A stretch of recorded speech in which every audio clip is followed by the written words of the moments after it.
ओम नमः शिवाय। जय श्री कृष्णा। राधे राधे। प्रिय श्रोताओं, आप सभी का हमारे YouTube चैनल खुशी ज्ञान सागर में बहुत बहुत स्वागत है। आज शनिवार के दिन आप सुनिए शनि देव की संपूर्ण पौराणिक कथा। तो इन कथाओं को श्रद्धा और प्रसन्नचित मन से पूरा अवश्य सुनिएगा। एक समय सूर्य, चंद्रमा, मंगल, बुध, बृहस्पति, शुक्र, शनि, राहु और केतु, इन 9 ग्रहों में आपस में विवाद हो गया कि हम में से सबसे बड़ा कौन है। सब अपने आप को बड़ा कहते थे। जब आपस में कोई निश्चय न हो सका तो सब आपस में झगड़ते हुए देवराज इंद्र के पास गए और कहने लगे कि आप सब देवताओं के राजा हैं, इसलिए आप हमारा न्याय करके बतलाएं कि हम 9 ग्रहों में सबसे बड़ा ग्रह कौन है। देवराज इंद्र देवताओं का प्रश्न सुनकर घबरा गए और कहने लगे कि मुझ में यह सामर्थ्य नहीं है कि मैं किसी को बड़ा या छोटा बतला सकूं।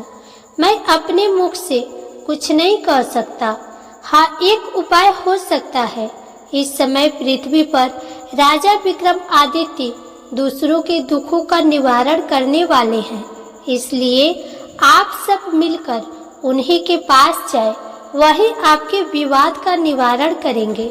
सभी ग्रह देवता देवलोक से चलकर भूलोक में जाकर राजा विक्रमादित्य की सभा में उपस्थित हुए और अपना प्रश्न राजा के सामने रखा। राजा विक्रमादित्य ग्रहों की बात सुनकर गहरी चिंता में पड़ गए कि मैं अपने मुख से किसको बड़ा और किसको छोटा बतलाऊंगा। जिसको छोटा बतलाऊंगा वही क्रोध करेगा।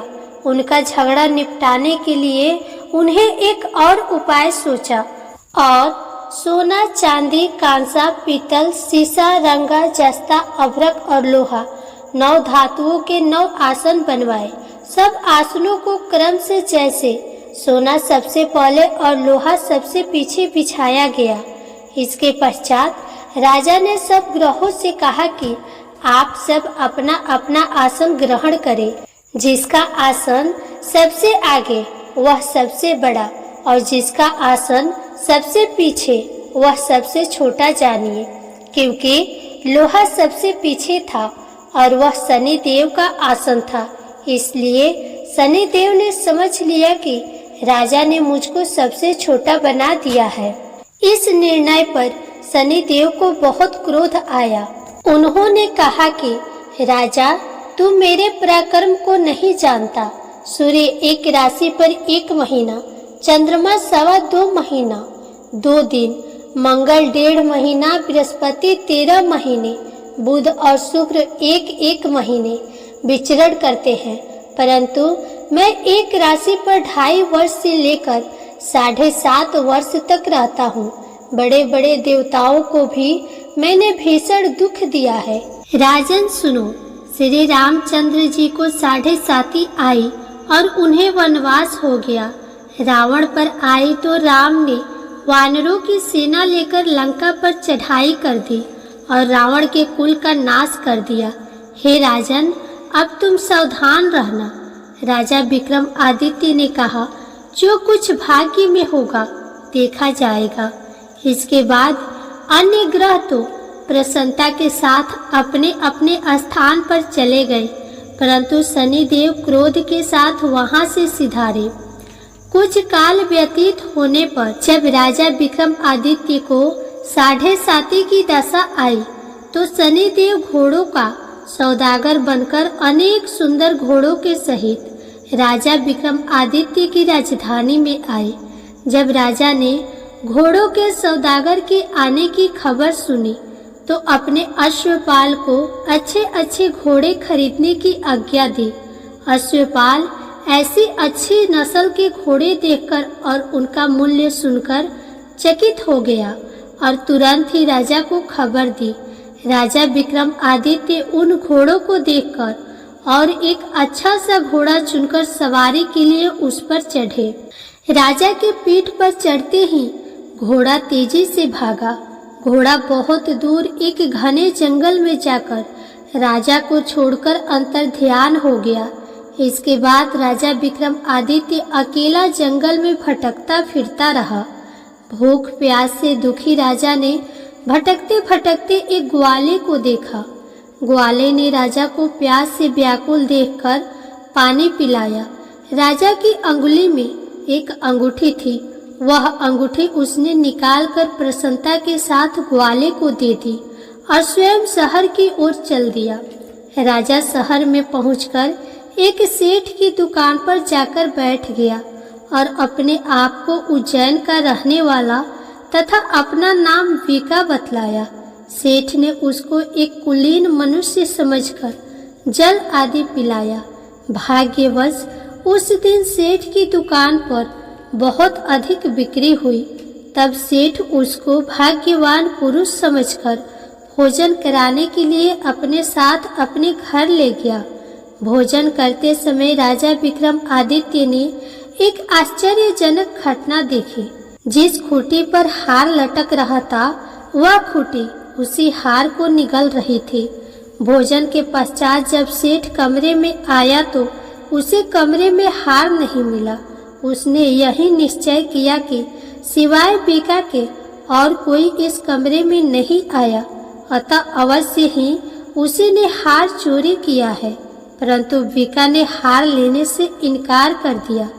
इस पर 5-7 आदमी उसको पकड़कर नगर फौजदार के पास ले गए।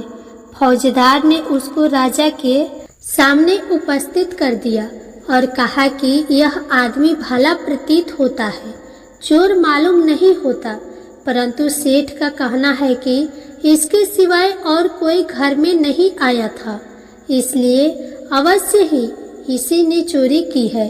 राजा ने आज्ञा दी कि इसके हाथ पैर कटवाकर चौरंगिया किया जाए। राजा की आज्ञा का तुरंत पालन किया गया और वीका के हाथ पैर काट दिए गए। कुछ काल व्यतीत होने पर एक तेली उसको अपने घर ले गया और उसको कोल्हू पर बिठा दिया। वीका उस पर बैठा हुआ अपनी जबान से बैल हाँकता रहा। इस काल में राजा की शनि की दशा समाप्त हो गई। वर्षा ऋतु के समय वह मल्हार राग गाने लगा। यह राग सुनकर उस शहर की राजा की कन्या मन भवानी उस राग पर मोहित हो गई। राजकन्या ने राग गाने वाले की खबर लाने के लिए अपनी दासी को भेजा। दासी सारे शहर में घूमती रही। जब वह तेली के घर के निकट से निकली तब क्या देखती है कि तेली के घर में चौरंगिया राग गा रहा है। दासी ने लौटकर राजकुमारी को सब वृतांत सुना दिया। बस उसी क्षण राजकुमारी मन भवानी ने अपने मन में यह प्रण कर लिया कि चाहे कुछ भी हो, मैंने इस चौरंगिया के साथ ही विवाह करना है। प्रातः काल होते ही जब दासी ने राजकुमारी मन भवानी को जगाना चाहा तो राजकुमारी अनशन व्रत लेकर पड़ी रही। दासी ने रानी के पास जाकर राजकुमारी के न उठने का वृतांत कहा। रानी ने वहां आकर राजकुमारी को जगाया और उसके दुख का कारण पूछा। राजकुमारी ने कहा कि माताजी, मैंने यह प्रण कर लिया है कि तेली के घर में जो चौरंगिया है मैं उसी के साथ विवाह करूंगी। माता ने कहा, पगली, तू यह क्या कह रही है? तुझे किसी देश के राजा के साथ परिणाया जाएगा। कन्या कहने लगी कि माताजी, मैं अपना प्रण कभी नहीं तोड़ूंगी। माता ने चिंतित होकर यह बात महाराज को बताई। महाराज ने भी आकर उसे समझाया कि मैं अभी देश देशांतर में अपने दूत भेजकर सुयोग्य रूपवान एवं बड़े बड़े गूढ़ी राजकुमार के साथ तुम्हारा विवाह करूंगा। ऐसी बात तुम्हें कभी नहीं विचारनी चाहिए। परंतु राजकुमारी ने कहा, पिताजी, मैं अपने प्रण त्याग दूंगी, परंतु किसी दूसरे से विवाह नहीं करूंगी। यह सुनकर राजा ने क्रोध से कहा, यदि तेरे भाग्य में ऐसा ही लिखा है तो जैसी तेरी इच्छा हो वैसा ही कर। राजा ने तेली को बुलाकर कहा कि तेरे घर में जो चौरंगिया है उसके साथ मैं अपनी कन्या का विवाह करना चाहता हूँ। तेली ने कहा, महाराज, यह कैसे हो सकता है? कहाँ आप हमारे राजा और कहाँ मैं एक नीच तेली। राजा ने कहा कि भाग्य के लिखे को कोई टाल नहीं सकता। अपने घर जाकर विवाह की तैयारी करो। राजा ने सारी तैयारी कर तोरण और वंदरवार लगवाकर राजकुमारी का विवाह चौरंगिया के साथ कर दिया। रात्रि को जब विक्रमादित्य और राजकुमारी महल में सोए तो आधी रात के समय शनिदेव ने विक्रमादित्य को स्वप्न दिया और कहा कि राजा, कहो, मुझको छोटा बतलाकर तुमने कितना दुख उठाया। राजा ने शनिदेव से क्षमा मांगी। शनिदेव महाराज ने राजा को क्षमा कर दिया और प्रसन्न होकर विक्रमादित्य को हाथ पैर दिए।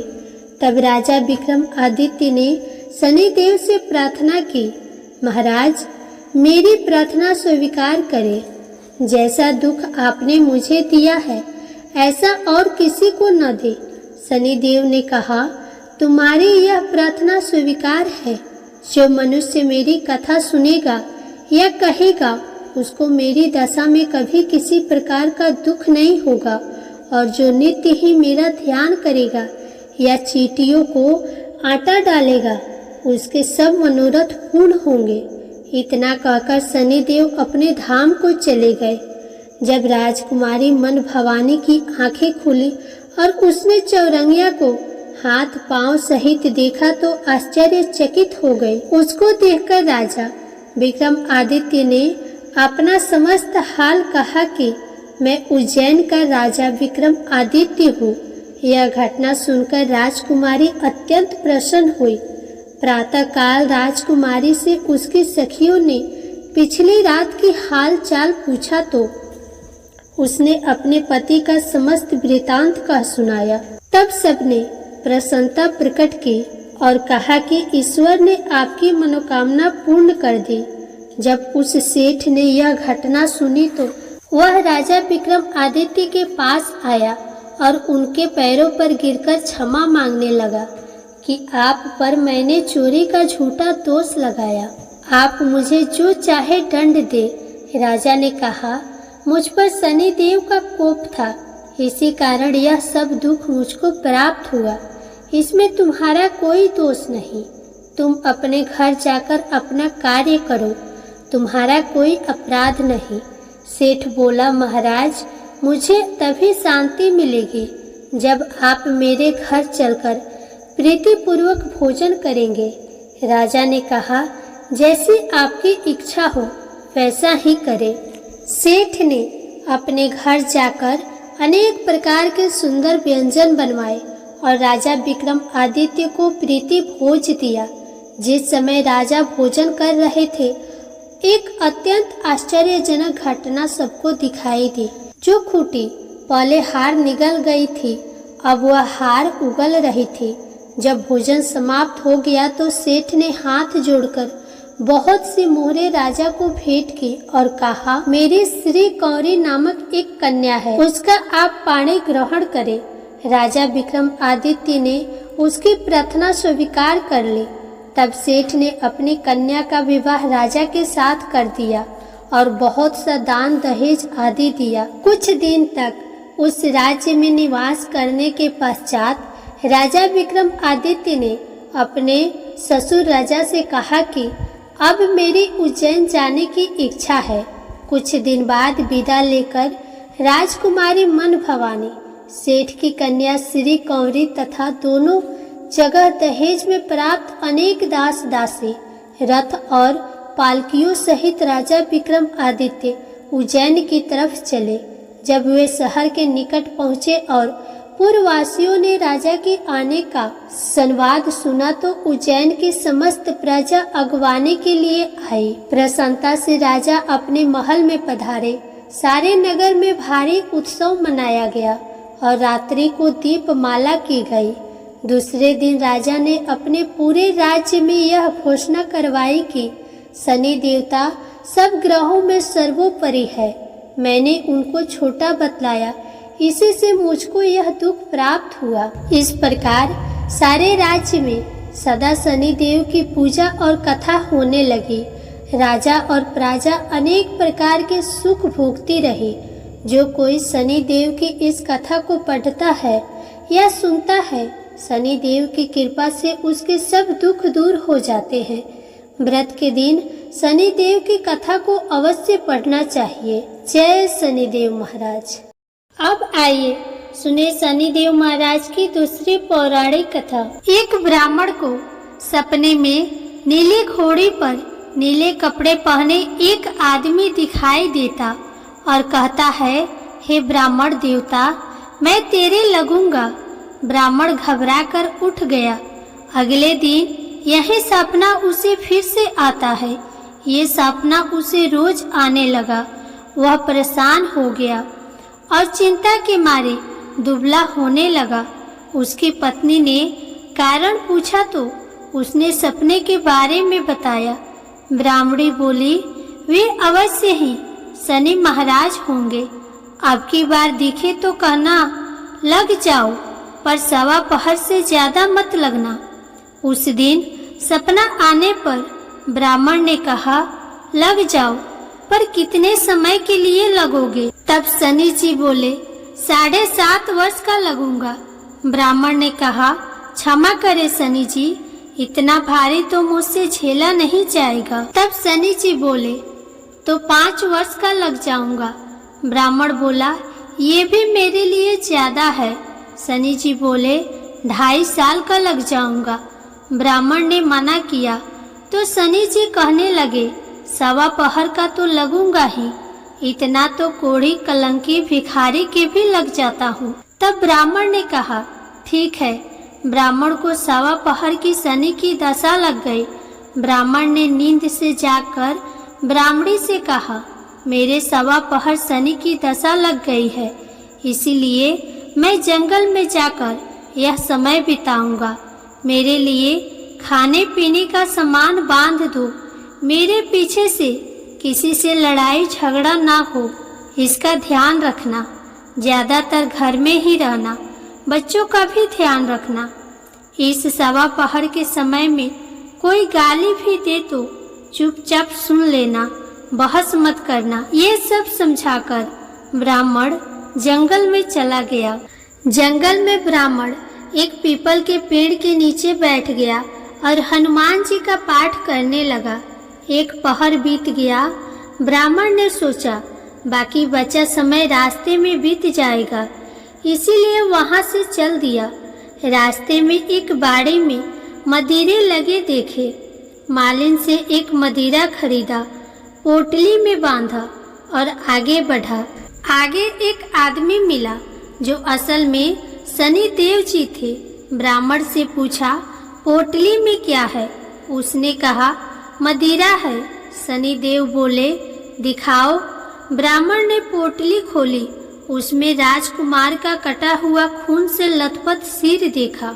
शनि देव ब्राह्मण को राजा के पास ले गए और कहा कि इस ब्राह्मण ने राजकुमार की हत्या कर दी है। इसके पास पोटली में राजकुमार का सिर है। राजा ने कहा, मैं ये नहीं देख सकता, इस ब्राह्मण को सूली पर चढ़ा दो। राजा के यहाँ हाहाकार मच गया। ब्राह्मण को सूली पर चढ़ाने से पहले पूछा गया, उसकी कोई आखिरी इच्छा हो तो बताए। ब्राह्मण ने सोचा, किसी तरह सवा पहर पूरा करना होगा। उसने कहा, वह रोज बालाजी की कथा सुनता है। मरने से पहले अंतिम बार बालाजी की कथा सुनना चाहता है। ब्राह्मण को कथा सुनाने का प्रबंध किया गया। कथा कहते कहते सवा पहर पूरा हो गया। शनि की दशा टलते ही राजकुमार शिकार खेलकर लौटता हुआ दिखाई दिया। राजकुमार को आता देख राजा बहुत खुश हुआ, लेकिन उसे निर्दोष ब्राह्मण की हत्या का दोष सताने लगा। उसने तुरंत घोड़सवार सैनिकों को ब्राह्मण को आदर सहित ले आने के लिए भेजा। ब्राह्मण राज दरबार में आए। ब्राह्मण राज दरबार में आया तो राजा ने क्षमा मांगी और पोटली दिखाने के लिए कहा। पोटली खोली तो उसमें मदिरा था। राजा ने इन सब के बारे में पूछा तो ब्राह्मण ने बताया, मुझे सवा पहर की शनिश्चर की दशा लगी थी, इस कारण यह सब तमाशा हुआ। राजा ने पूछा, ये दशा कैसे टलती है? ब्राह्मण बोला, राजा या सेठ को लगे तो काला हाथी या काला घोड़ा दान करे, गरीब को लगे तो पीपल की पूजा करे तब बोले, सच्चा शनिश्चर कहिए, जाके पांव सदा ही पड़िए। शनि देव की कहानी सुने, तिल का तेल और काला उड़द का दान करे, काले कुत्ते को तेल वाली रोटी खिलाएं तो शनिश्चर की दशा उतर जाती है। राजा ने उसे मदिरा वापस दे दिया। घर आकर ब्राह्मण ने मदिरा काटा तो उसमें बीज की जगह हीरे मोती निकले। ब्राह्मणी ने पूछा, ये कहाँ से लाए? आप तो कह रहे थे शनि की दशा लगी है। ब्राह्मण ने कहा, जब दशा लगी थी यही मदिरा राजकुमार का सिर बन गया था। उतरती दशा की शनि जी निहाल कर गए।